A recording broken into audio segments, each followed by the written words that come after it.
We got 1,000 people on today, you guys. So this is super awesome. We got a big audience for you too. I want to quickly introduce our guests. So Megan, just to introduce her real quick, she's a sales development manager at ZoomInfo.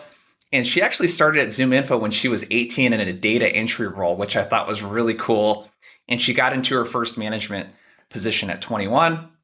And super excited to have you, Megan. Welcome. This is our first webinar together. So I'm excited for that. We have Colin as well. Colin's VP of Sales at Orum. He's got about a decade in the game in terms of SaaS leadership experience and that sort of stuff. Thought this was super cool as well, Colin. So he took Namely when he was over there from seed to Series D, and most recently at Orum from a 6 to 8 figure business, which is super awesome. You guys have had insane growth in the last couple of years. So welcome, you two. It's good to have you. You ready to dig in? Absolutely. Excited to be here. So we're going to talk about cold calling in a couple of different components. We're going to talk about the approach, and then we're going to get as tactical as you guys would like on kind of how to open calls, how to handle certain types of objections, that sort of stuff. Megan, I'm going to kick the first question your way.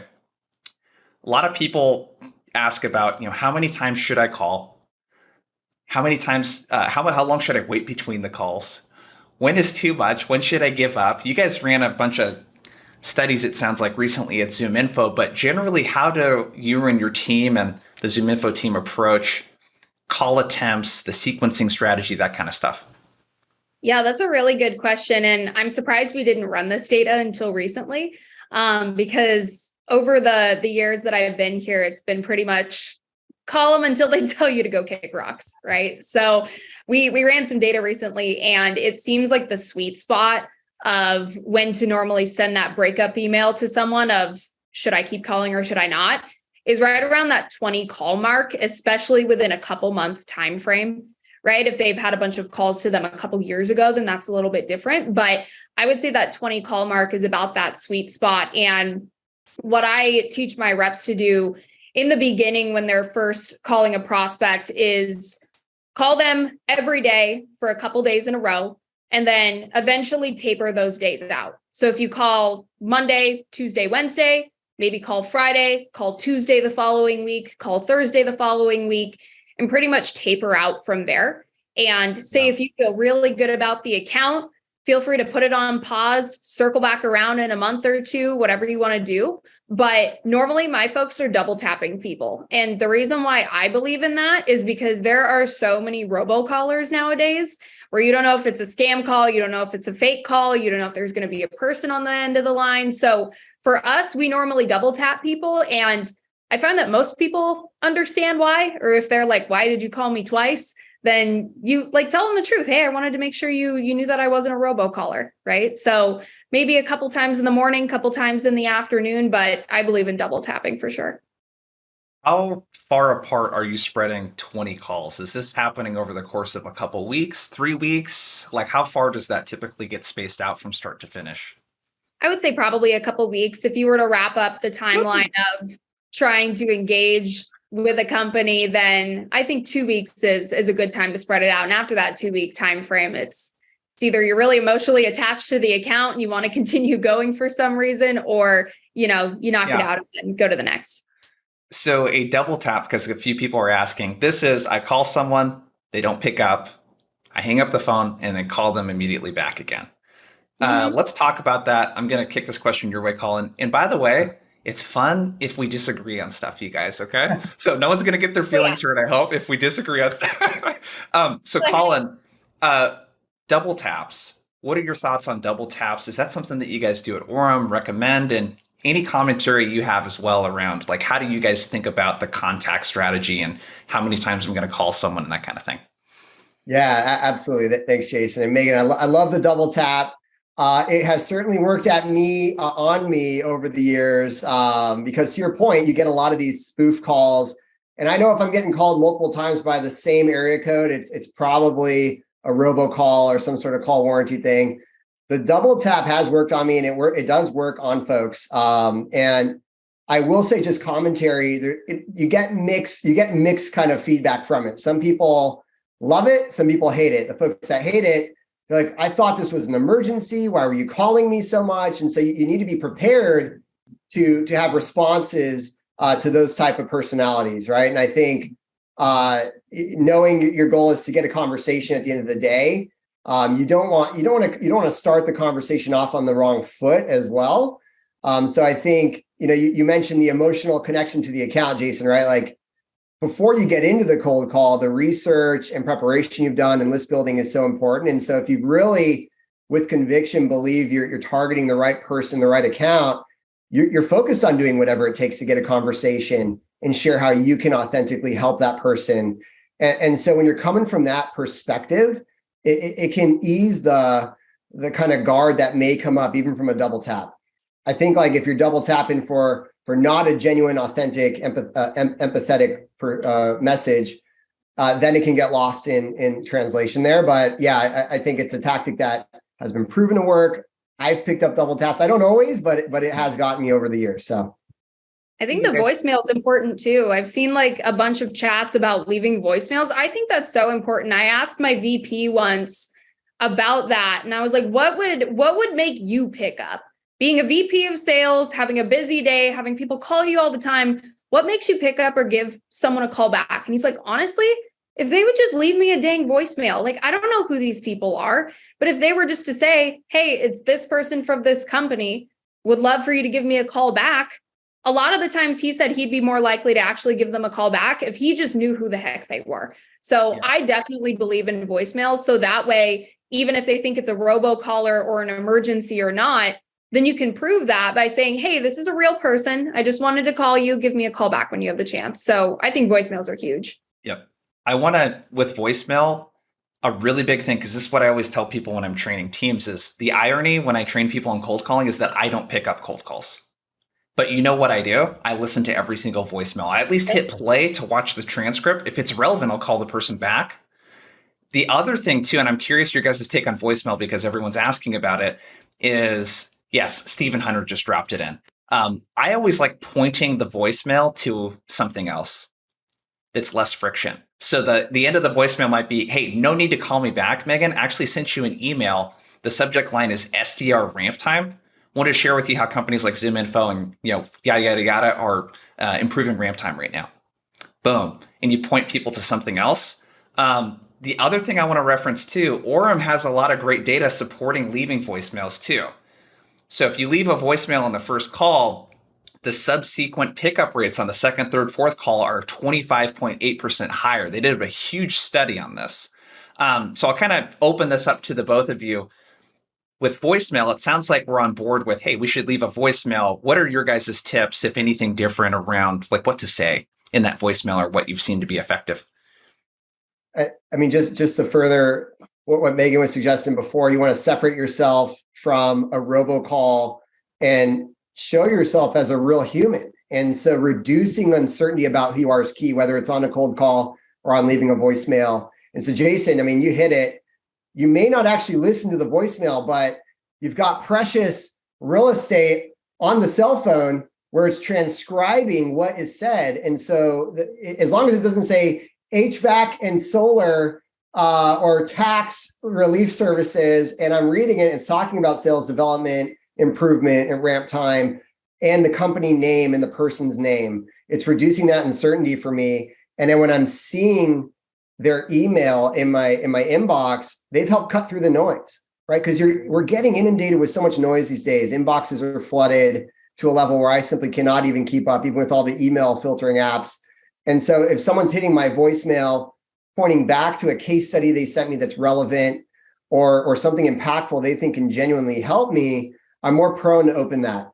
It's all about being omnipresent these days, right? And so not neglecting any one channel where you might meet the buyer. Jason, you don't pick up calls, but you read the voicemail transcription.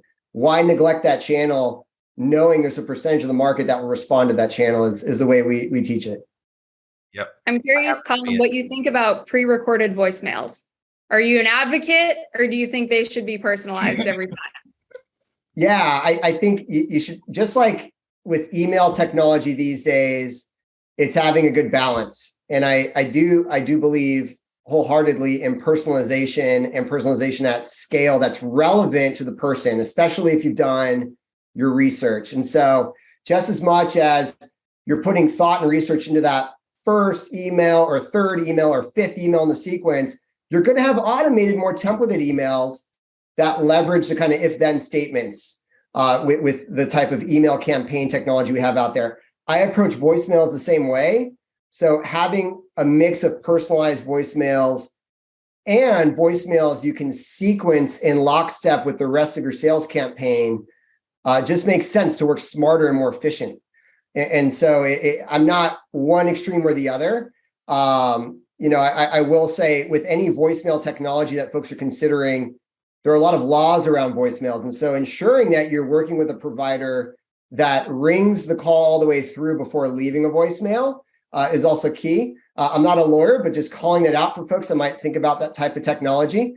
You don't want to subscribe to any type of voicemail tech that may get you in trouble. So Orum rings the call all the way through, and we do have a voicemail sequencing capability. So it's really game-changing technology.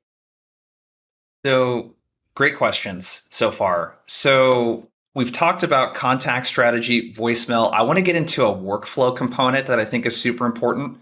And this is the when to call. How should I prep for a call block? How should I structure them? And the reason why I want to ask this is that I find that the experience when someone hasn't really sat down and put a lot of thought into this, or if they haven't been taught by their sales org, it's like, okay, I pull up an account, I do a little bit of research, and then I pull contact info with ZoomInfo, and then I figure out who to call, and then I make a couple calls, and I leave a couple voicemails, and maybe I send an email, and then I find another account. Oh, I need more contacts, and it's this very inefficient way of approaching it. How, Megan, at ZoomInfo, when you're working with reps or onboarding them or training them, how do you guys recommending like blocking and tackling those call blocks? And feel free to get as detailed as you would like when you make the calls, how long the call blocks are, if there's an activity component to it. How do you think about that? Yeah, absolutely. I think when I schedule a call block for the team, it might not be an every day at the same time type of thing, because I feel like sometimes those can get kind of redundant where you're like, okay, well, I was just giving calls anyways, and now I have a call block in my calendar for some reason where I'm going to continue doing the same thing, right? But I think it is important for AEs, SDRs to set their own call blocks for whatever works for them. I think once in the morning, once in the afternoon, maybe an hour long where they can just blitz through and get 20 calls in is a really good metric that I look at. And I find that a lot of the prep work to have a successful phone call definitely should be done before. If you're trying to have a successful call blitz where you feel like you have to stop, pivot, check this information, remind yourself, what was it about this company? Why am I calling again? What specifically do I have to say? Did I call them already? Is this the first time?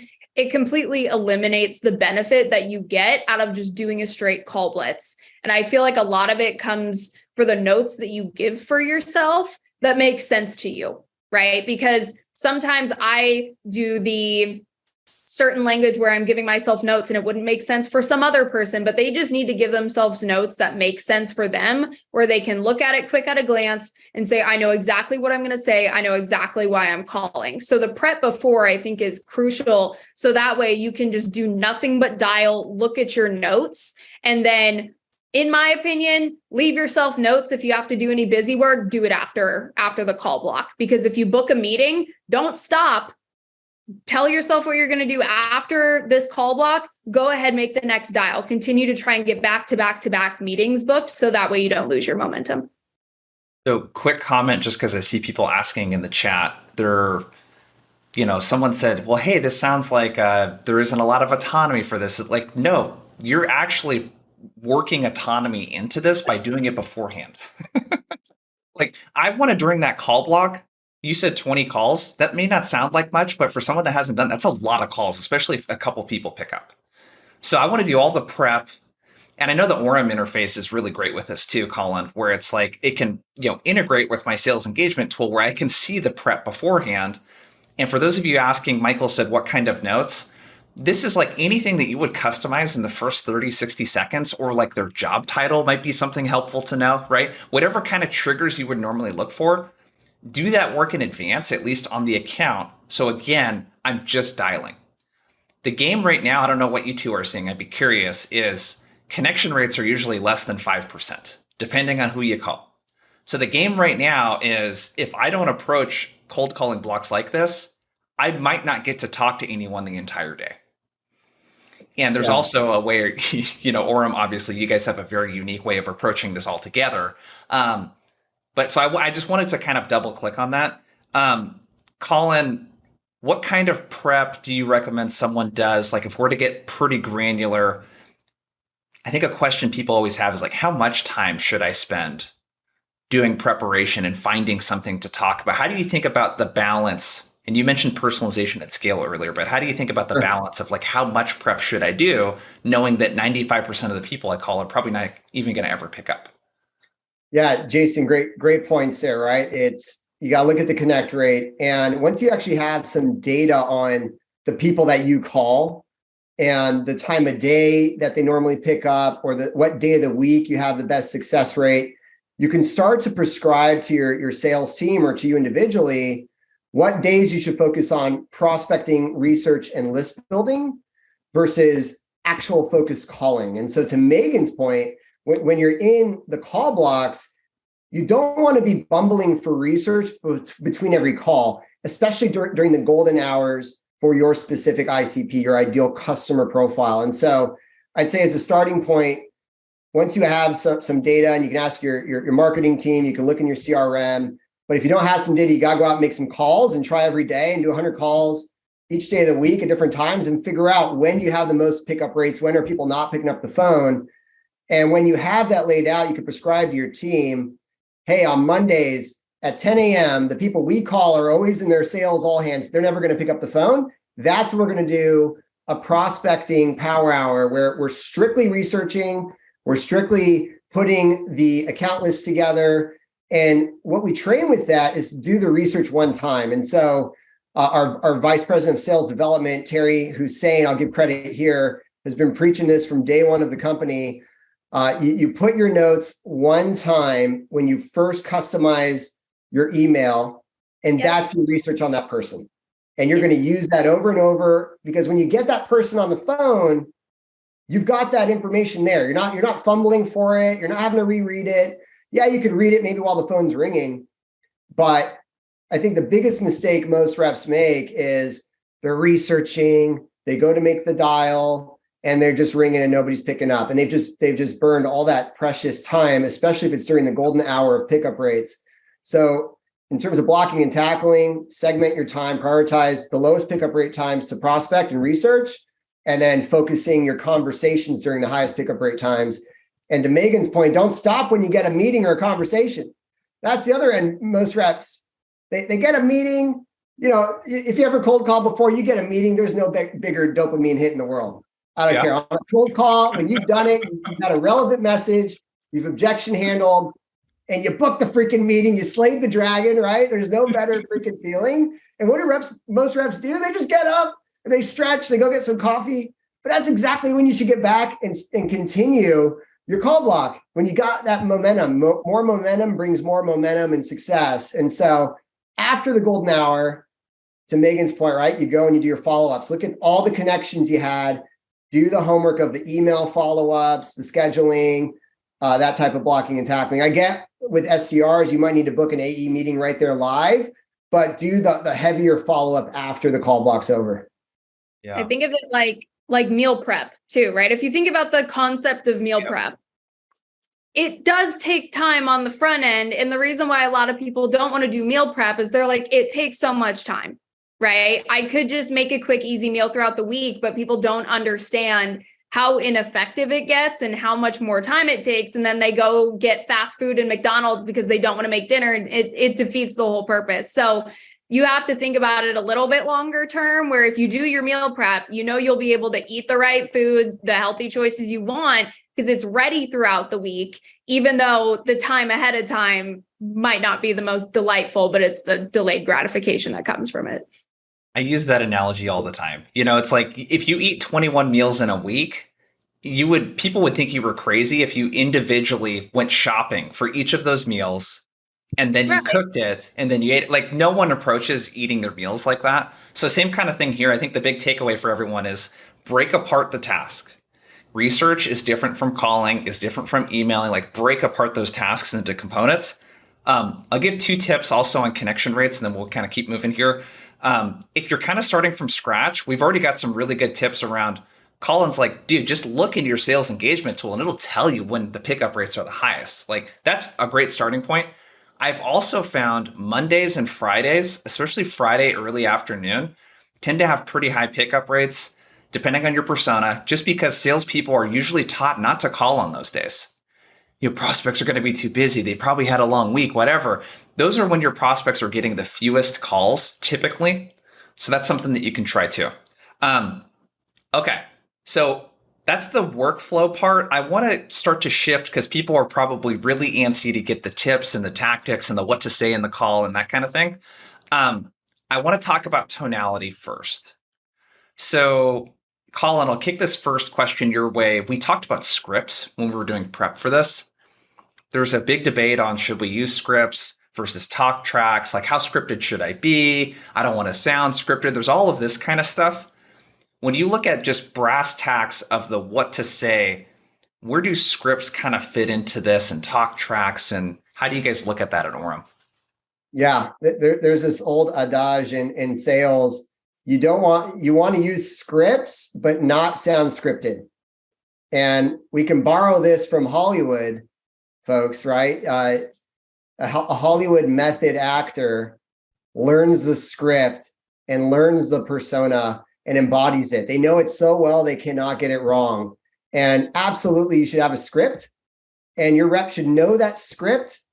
And that script is the science. It's the science that you've tested, the openers that work, the objection handles that work, the message that's relevant. But then the art of the sale, the authentic person that you are, you get to morph that. That's your Oscar-winning approach to that role, right? Because you have many actors read the same script, but your portrayal of that part, you got to know the script so well that you can't get it wrong, and then you can own it, and then you put your art around it. So that's the old adage there, and borrow that one from Hollywood, and it's the truth. I think the best reps, they know the script so well that they just embody it and make it their own, and then you can wrap the voice inflection at the right points, the moments of pause, the moments where you want to get the guard down, and moments of curiosity. If you're like the lost old grandpa that lost their way into this account and are not sure if you're the right person that can help me navigate this business solution. That's a perspective that we have at Orum. Love that. And Scott Sadler in the chat said, what is your take on recording yourself? Always record yourself. Like, one of the best ways that you can get better at any kind of conversation is to record yourself and then humiliate yourself at first by listening to it, if it's the first time you've heard yourself, because it is a pretty humiliating experience. Whether for me it was podcasting or watching back a webinar, or I was getting started cold calling, of course, listening back to a lot of those recordings. So definitely record. That's a really big way. Megan, there's some really interesting stuff that we talked about around tonality and the words that we use in that script, let's say. And you have a take where you like to avoid verbiage that sounds like a sales call. And the stuff that you listed out, I'm like, I teach some of that stuff. You know what I mean? And it really kind of opened my eyes. But how do you think about the verbiage and like the tonality? And how do you guys think about that at ZoomInfo? I think if you can authentically deliver certain verbiage, it's fine 100% of the time. But there are some people who try to deliver certain verbiage, and I'm like, are you even comfortable saying that? You don't sound like it, right? So if you say hey, do you have 30 seconds to tell you why I'm calling? For some people, it works great. For other people, you're like, please don't say that. I don't think you can deliver that in a way that sounds confident and not like you're walking on eggshells, right? So at least for me, and I know we talked about this, for newer reps that are struggling with tonality or certain verbiage, I have them go and talk to their mom, talk to their significant other, talk to their sibling, deliver the talk track that they want to deliver, pretend they're cold calling that person. And if their mom, brother, sister, grandma says, that does not sound like you at all, you sound like you're reading from a script, why are you saying those things? Your prospect's probably thinking the same thing.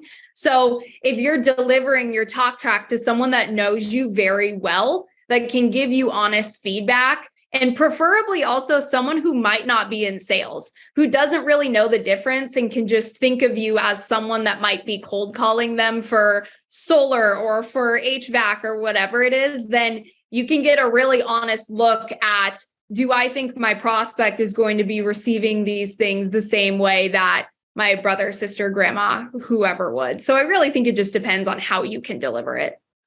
I think this is a huge pro tip. This is such a big pro tip. Go ahead, Colin. No, I just agree with Megan. I mean, I've been I still cold call with the team here, and consistently, I use my opener in my day to day. I'm at the grocery store. So the opener that I learned this opener from, I'll give this credit to Chris Flores back at Namely many moons ago. And at first, when I heard it, I was so like, I don't know if that's me. And the opener is, hey, it's Colin from, in this case, Orum. Hey, it's Colin from Orum. Are they keeping you busy? Great to connect. Are they keeping you busy today? Are they keeping you busy today as a pattern? And I use that everyone. Any Zoom meeting I join, hey, Jason, they're keeping you busy today? Yeah, they're keeping me busy. I've been doing performance reviews all day and pipeline reviews. Everybody's keeping busy. Hey, great to connect. Are they keeping you busy today? And as part of a cold call opener, you also want to reduce uncertainty. So always introduce your name, your company. At least that's what we teach, because people are always in fight or flight mode in the beginning of the call. So the sooner you can humanize yourself and reduce the uncertainty about who you are, where you're calling from, and then you have an opener that humanizes you further. Everyone's keeping busy, and based on someone's response to how busy they are, you get an idea for the personality right away, right in the response. So and I use it, Megan, to your point, just in day-to-day interactions. So, yep. Yeah. I like that you pick something there that you're using in your personal and professional life, because then it just becomes it's just a part of who you are versus this, we make a joke about the sales hat, right? Versus like putting your sales hat on and sounding like a salesperson. And I love that. I love that. So you talked about reducing uncertainty. I think another thing I would add for tonality that is so simple, you two do it pretty naturally from what I can tell, is smile.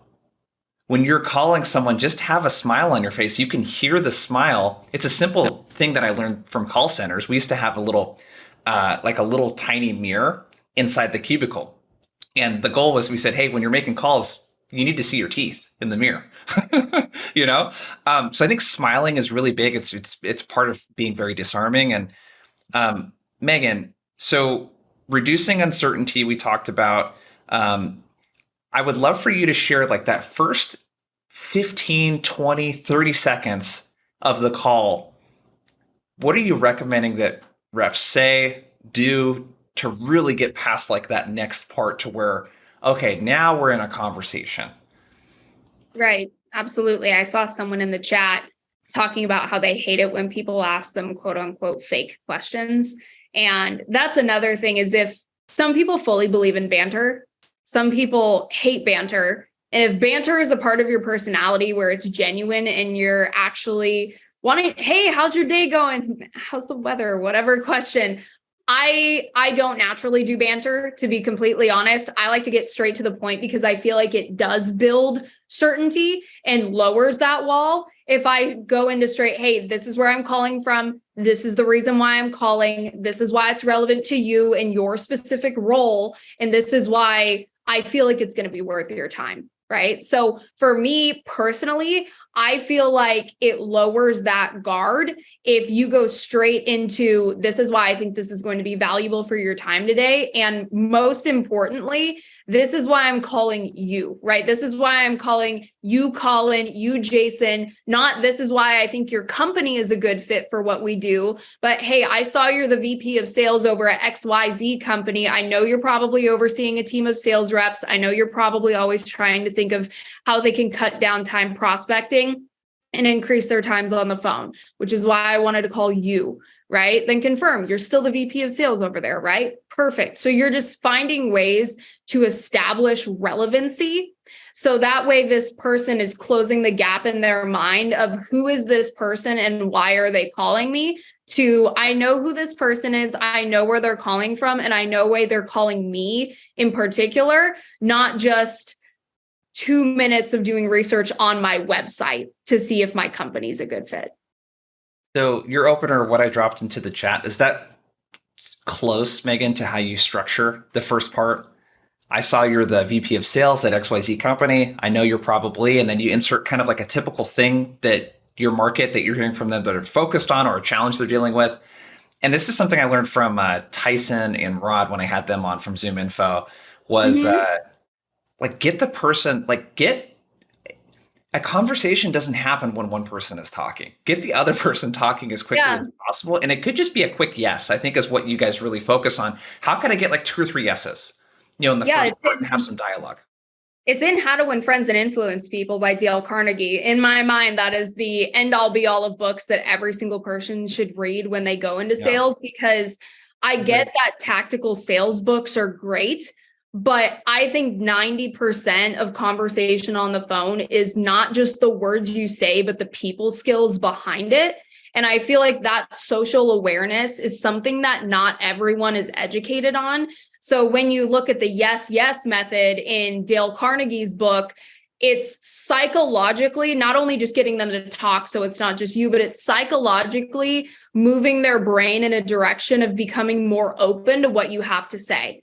So if you say, hey, I'm giving a call because you're at XYZ company and you guys still offer these solutions, right? This is what your company does. Yes. Okay. And you're still the VP of sales over at XYZ company. I assume you're overseeing some kind of sales team over there. Yes. So if you get those 2 yeses, even though they're the quote unquote dumb questions, sometimes, in my opinion, those are okay because it's also establishing that you've done your research, you know who you're calling, and you know why you're calling this specific person. Yeah. And I see Dale Carnegie getting some hate in the chat. I know. I love the book. The book is tried and true. Well, it is. I know. I agree. If you're coming from a genuine place too, hopefully everyone on this call is coming from a genuine place where you feel like your solution can actually help the people you're selling to. If you're not coming from that place, this is not the webinar for you, just to be totally frank. Like we're operating under the assumption that we have integrity behind what we're selling and all that kind of stuff, right? So love that opener. Colin, could you expand on the one you shared, that are they keeping you busy these days? What do you try to accomplish next in that 15, 30 seconds? What happens next typically? Yeah, it rolls right into Megan's approach. So it's all about relevancy. And if you've done your research, and what I loved about what Megan emphasized is you're bringing up that I'm reaching out to you specifically, and actually saying that why I'm reaching out to you specifically. So the opener that we teach here is to reduce uncertainty that you're a live human first and foremost. So once like we're past the fact that I'm not some robot, doing car warranty or tax, liability relief, then now I've got their attention, right? They're going to say, yeah, I'm keeping busy. What's up? Or yeah, I'm busy. Oh gosh, you don't know how busy I am. They'll respond differently, but now you're just in it. You're just in the conversation. And so getting what we call a custom hook of relevancy of why you're reaching out to them specifically. This is where that research comes in. So to Megan's point, you could structure this a few different ways. You're reaching out to them specifically because you're calling a call block focusing on specific business problems that you solve for. So maybe this call block, hey, today we're going to focus on reducing ramp time for your sales development organization. Hey, for this call block, we're going to focus on lowering customer acquisition costs and extending the runway, your cash runway in the business. And so having 2 value props at minimum that you're bringing up with relevancy to the person. Hey, I'm reaching out, Megan, to you specifically. I see you're heading up a sales development organization. And at Orum, we help sales development organizations such as yourself and SDR leaders such as yourself reduce ramp time, reduce risk. New hires don't work out when you get them on the phones the first time. I'm curious. I know you guys just went through a hiring sprint. From what I see here on LinkedIn, what's your confidence level look like in these new hires achieving or beating ramp at this stage? Is that an area of focus for you and the team today? And so just going into the research, right? And so, okay, they're like, all right, this is a really pointed reason this person's reaching out to me. They're saying this is an area that they help with. You could also just ask, hey, out of curiosity, I speak with SDR leaders like yourself, Megan, all the time, and I reach out to you specifically. I see you just joined the organization. Out of curiosity, new SDR leaders like yourself are typically focused on building playbooks, hiring people, and ramping them quickly. Are any of these relevant to you and what you're focused on right now? We do that a lot too. That's really good. Are any of those things relevant to you? I love those, like client voice. Hey, I talk to a lot of people that go through X, Y, Z. Does that resonate with you at all? How are you combating that? Right. That's also good to bring up, like when you're like going against a competitor, right? If they say, oh, I'm using this competitor. Okay. Hey, I talked to a lot of people that use that competitor. Normally they're facing X, Y, Z. Do any of those resonate with you? So I think that's awesome. You're running into that. No, and they might say no, right? They could say, no, not really. I'm focusing on this other initiative, and you need to be able to pivot. Then you know what's most pressing to them, right? It's like, okay, interesting. I don't even know if we can help you with that yet.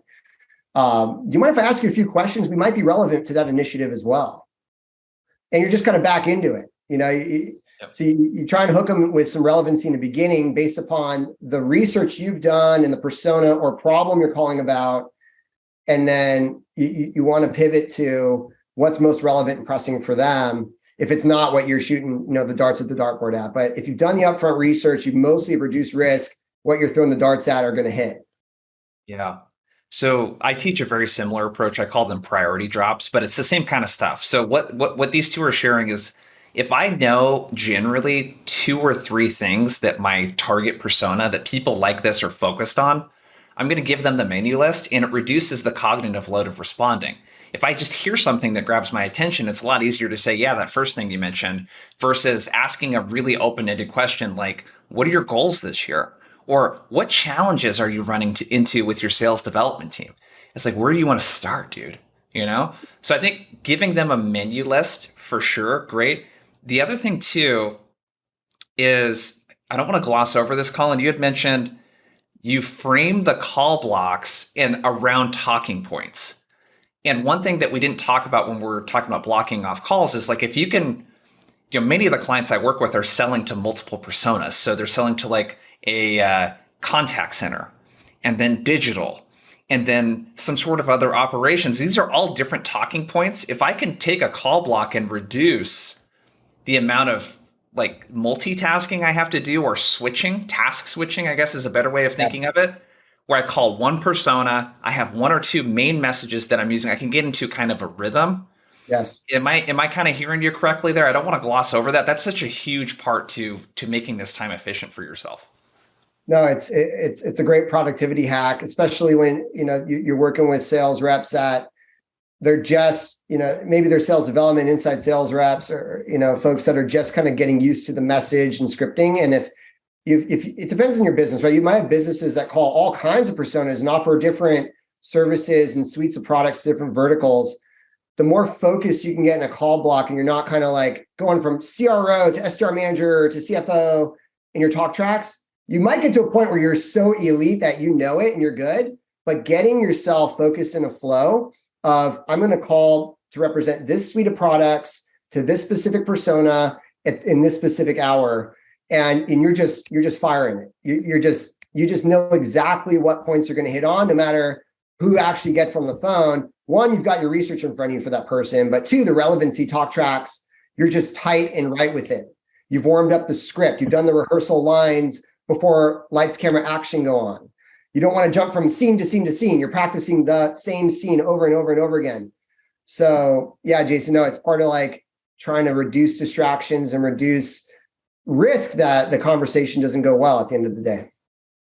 I think that also that type of preparation, along with getting into a rhythm, I don't know about you two, what I notice when I make these calls or when I listen to them is, if you fumble over your words in the first 5-10 seconds, the calls usually don't go that well. You're already starting at a place, and that's like, you have a lot of control over that part. That is the part that you can really heavily influence. Let's talk about what happens next. So let's say that we do our opener and we get an immediate, not interested, or, hey, I'm about to step into a meeting. We get kind of those brush off style objections really, really quickly, when the person hasn't even really taken much of a chance to even listen to what we've said or anything like that. I'll start with you, Megan. How do you coach reps around how to deal with that? I get the not interested. I'm about to step into a meeting. That brush off in the first 30 seconds of the call. This might be unpopular opinion. I like to be pretty blunt about when they say not interested, when we have not even talked about what we do. And either asking someone, okay, Jason, what are you not interested in? Because Yeah. I don't know what they're not interested in unless they have prior knowledge of ZoomInfo, right? So I just ask them, and it's very important that you watch your tone here, but okay, Jason, no worries. I'm just curious. What are you not interested in? There's a difference between that and, all right, Jason, what are you not interested in? Right? That can go very different ways. But if they say, I just don't have time for a sales call, okay, then you know the actual problem. They just think that you're going to pitch them something that's not relevant. Or they say, I'm way too busy right now.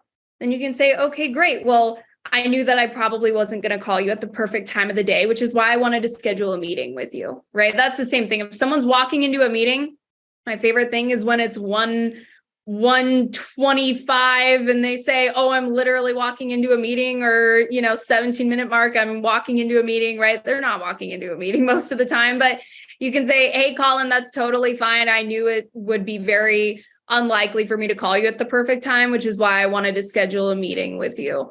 Do you have 30 seconds for me to tell you why I'm calling? Right. So that's what I do. But with the big, I'm not interested, in my mind, it's the roll your eyes moment of, okay, Colin, what are you not interested in? Can you please fill me in? And most people will then give you the real answer, or they just weren't going to be interested in the first place because they quote unquote don't take cold calls, or they just don't want to talk to you.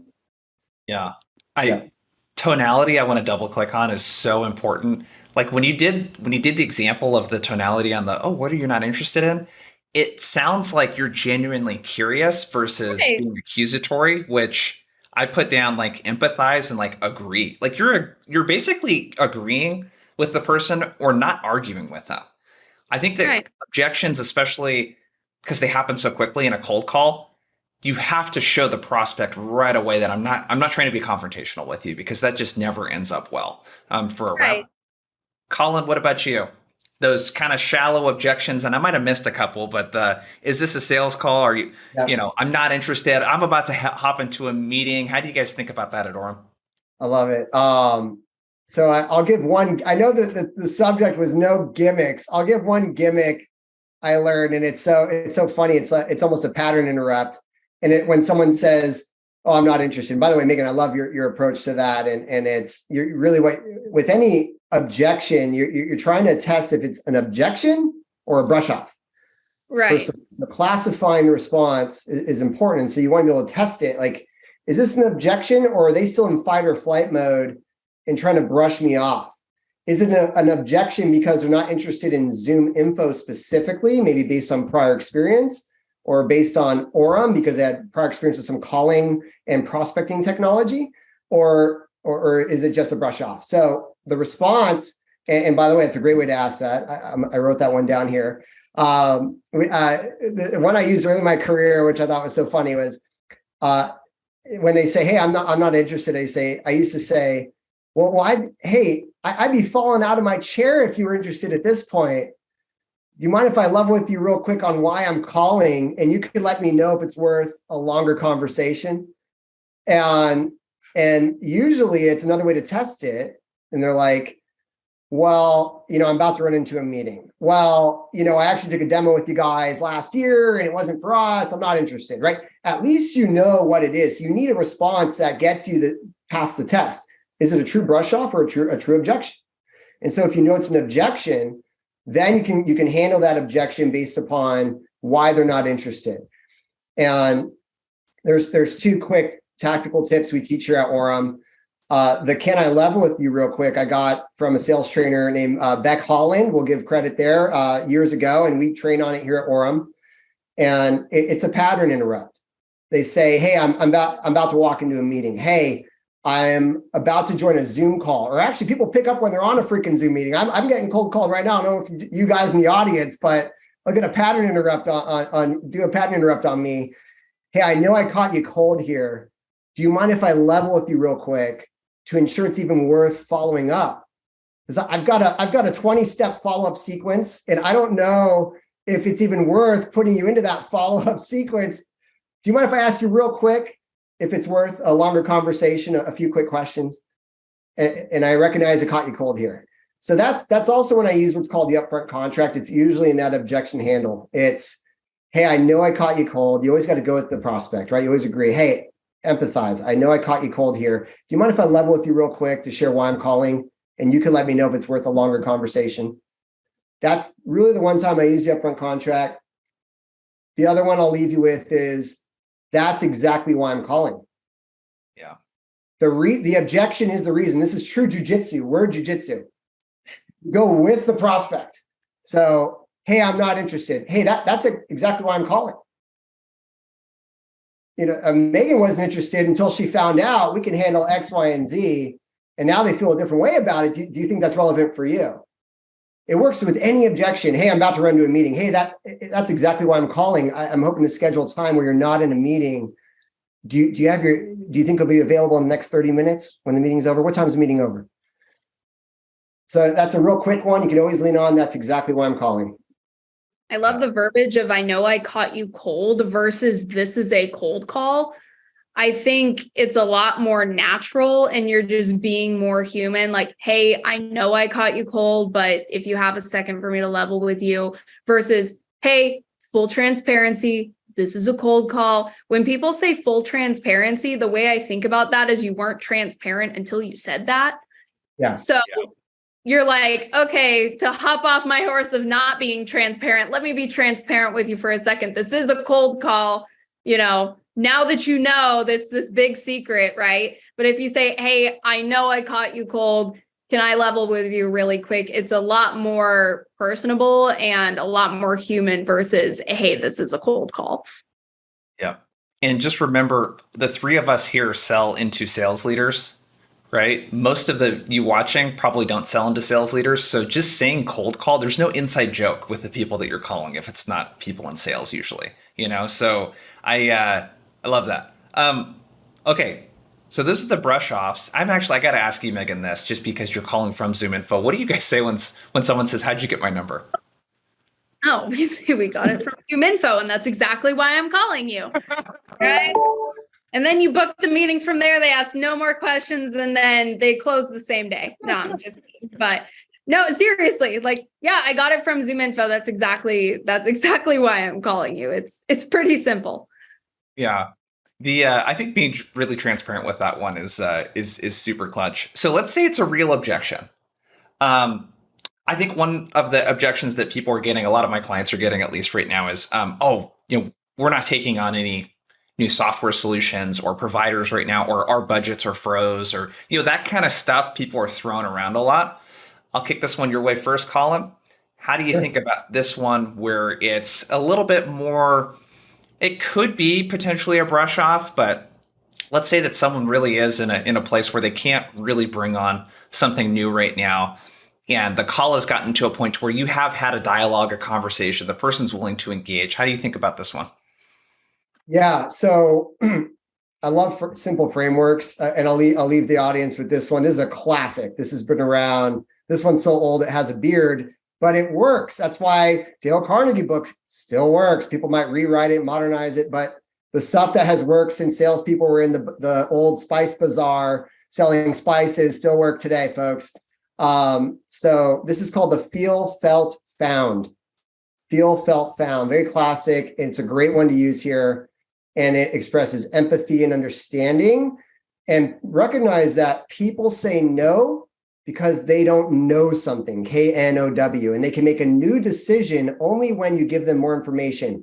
So the feel, felt, found is a great framework to be able to give them new information. It helps them save face, because if they told you no, no means no, right? We're taught always no means no until you get more information. They're saying no because they don't know. So let's go through it. You're saying to me, hey, hey, Colin, appreciate, this sounds awesome, but hey, budgets are frozen here. I've got no power to move any needle on technology spend here. Hey, Jason, completely understand how you feel. Megan over at ZoomInfo felt the same way until they found out they were able to make a case with their CFO about repurposing some of that unused marketing budget from the other department towards this level of investment, because this impacts both not just sales but marketing as well. Do you think if I shared some additional detail on how we're able to make that business case, it might be a worthy pursuit here? I'm not looking for a decision today or asking you to buy anything today, but just want to provide you a path to partnership on making a business case and sharing others felt exactly as you do, but we're able to make something happen here. So feel, felt, found. I understand how you feel. Someone else felt the same way until they found out the new information. Yeah, I love that. I think that what this requires too for everyone watching and listening is customer story.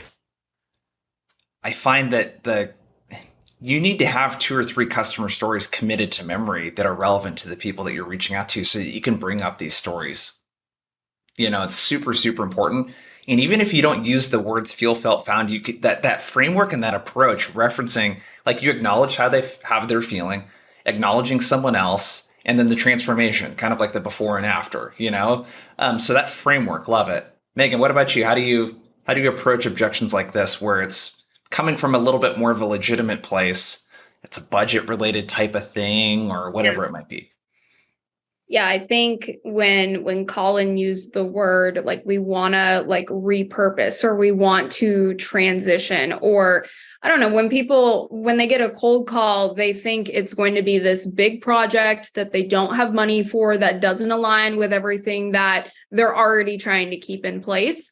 So first things first, if they say like, we're not looking for any tools right now, or we don't have budget or whatever, then you can kind of have that human aspect of saying, hey, Jason, I know if you were looking for a lead gen platform, you would have inbounded to us already. So I totally get that. And most people that we talk to that are in a kind of budget freeze, like, I get how they feel, but if anything, we're not necessarily trying to get you to spend all this money on something you don't need. I would think trying to convince you to spend a penny on something that doesn't make sense for your business is not justified. So if anything, what we wanted to do is take 15 minutes to show you something that can possibly blow your mind and change your change completely your mindset of how you're going to market. And if it makes sense to have a further conversation, we would love to see how we can fit in with your current situation. So when you say how we can fit in with your current situation, how we can bridge that gap from where you are to where you want to be, you're not necessarily saying, hey, we want to go in and completely chuck to the side what you're doing, what you're spending your money on, and completely uplift and uproot everything. We want to see how we can fit in. And Colin said this before. I learned this from Jeremy Miner, saying, I don't even know if we can do that yet. I don't know if it even makes sense for us to do that yet, but that's why we want to schedule a 15-minute call to see if it makes sense. And if it absolutely blows your mind, like it does with a lot of the people that we talk to, if then and only then we can see if it makes sense for a follow-up conversation to see if we can fit it into your current process. And then asking the question, would you be completely and utterly against that? Right? Is there anything that's keeping us from taking 15 minutes to talk about that? Right? So it's that disarming sense of, hey, I'm not trying to uproot everything you got going on. I'm not trying to have you spend money that doesn't make sense. If anything, that's what we're trying to figure out, because we work with a lot of companies in your space, in this industry, that have a similar sales motion, similar sales team to what you guys have. And I really think we would be able to help you guys. We just need to see if that makes sense first.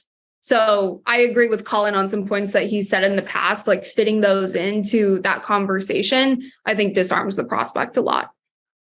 Yeah, again, very good themes here. And I just want to repeat, there's some one-liners that both of you shared today that I think are just good to work in, whether it's objection handling, even for the account executives on the call throughout the sales process too. The "can I level with you" from Beck Holland, that's exactly why I'm calling you.